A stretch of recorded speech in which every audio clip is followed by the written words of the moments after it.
Welcome to the Political News Report, politicalnewsreport.com. In this video, relegalizing illegal domestic spying. But before we talk about that, I want to say a quick thank you to the new subscribers that joined on YouTube and BitChute over the last couple of weeks. Friends, if you find value in this content, click the subscribe button, click the notification bell, and also share this content on social media. And with that, let's get to the topic of this video. In the land of the free, well, does anybody even say that anymore about America? Well, we used to call it the land of the free, but now it seems we are only free to obey, submit, and pay up, while pedophiles roam the halls of power and try to launch World War III. But that's really a topic for another video, which I did, as you can see here. I will link to it in all of the other sources in this video, as always, in the show notes. I apologize for digressing, but all of this stuff is so intertwined, I sometimes find it hard to stay on track. Today, we are talking about the illegal NSA domestic spying program that was outed by Edward Snowden back in 2013. This was a massive surveillance program by the NSA that indiscriminately sucked up Americans' telephone records in clear violation of the Fourth Amendment. Ostensibly, this was done to keep us safe from those nasty terrorists. Of course, that claim ignores the fact that the Islamic terrorists that have been responsible for wreaking havoc around the globe for the past couple of decades have been funded and trained by the US and its allies, like the UK, Israel, and Saudi Arabia. That's also a topic for more than one other video, although I did a blog post on one aspect of that you can see here, which will also be linked in the show notes if you'd like to read it. But the thing to remember is, every time the US government says it needs to take away more of your freedom or your paycheck to combat terrorism, all it really needs to do is quit giving the terrorists money, guns, and logistical support. So back to the Snowden revelations back in 2013. The so-called honorable men and women in the U.S. Congress responded to the Snowden revelations by making that illegal program legal as part of the so-called USA Freedom Act. At the time of its passage, the USA Freedom Act was hailed as a win for civil liberties and privacy protections, as you can see from this article from The Guardian published shortly after the act passed. We were told this act was going to end the bulk collection of Americans' phone records. But typical of most reform acts passed by the U.S. Congress and signed into law by American presidents, it did the opposite of what they told us it would do.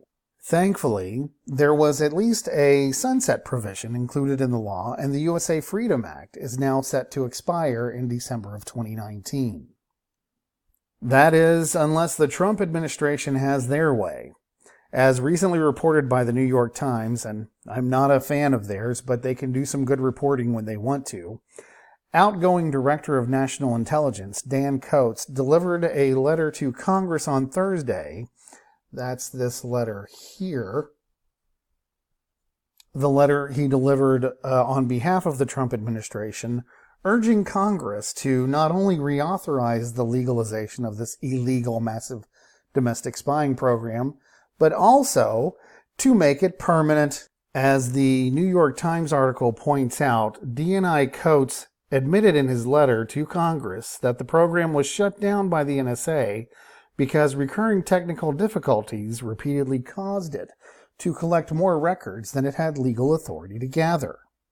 And now President Trump wants to put lipstick on this pig of a law by making it permanent. According to Dan Coats' letter to Congress, that's just in case the technology improves to a point where inadvertent overstepping of what little limits the USA Freedom Act provides on the government won't be a problem anymore. Ladies and gentlemen, the Fourth Amendment to the Constitution of the United States of America provides the right of the people to be secure in their persons, houses, papers, and effects against unreasonable searches and seizures shall not be violated, and no warrants shall issue but upon probable cause, supported by oath or affirmation, and particularly describing the place to be searched and the persons or things to be seized. In short, if the government wants to look at your phone records, somebody in the government has to, under oath, present facts to a judge that provide a reasonable suspicion that you have done, not might do, have done something wrong. Only then is the judge authorized to issue a warrant that allows the government to start snooping around in your business. The government cannot legitimately just spy on anyone and everyone whenever it sees fit. I know in this day and age that sounds almost blasphemous, but under the U.S. Constitution, that's the law. And anyone making any kind of an argument that government can spy on our communications without having to first meet these basic constitutional requirements, or that you shouldn't have anything to worry about if you aren't doing anything wrong, is simply, in my opinion, a traitor. Furthermore, this isn't just a matter of what is legal or constitutional. This is a matter of fundamental human rights. As I pointed out in another video recently, the Bill of Rights did not create the rights guaranteed in the First, Second, and Fourth Amendments. The Bill of Rights simply codified them. But these are fundamental human rights that each human being is endowed with as we live and breathe. These rights exist whether or not there is a constitution, the United States, or any other government, and no person or government or corporation possesses the authority to infringe on those rights, no matter what laws are passed or what dangers are alleged. One final note, this is an example of what I talked about in my video titled Controlled Opposition. For all of those Americans who have been at each other's throats over Trump winning and Clinton losing the 2016 presidential election, you need to pay attention to the obvious collusion that the history of this law, the USA Freedom Act, makes clear by these two so-called opposing parties. President Obama, a Harvard Law graduate and a constitutional law professor, signed into law this bill, the USA Freedom Act, which made the Bush-era illegal spying program, mass surveillance program, bear the stamp of legitimacy after it was exposed by Edward Snowden. And now, Donald Trump, who loves to talk about what a bad President Obama was, wants to go a goose step further and make authorization of this draconian program permanently legal. Friends, who do you think these people are really working for? Do you think they're working for you?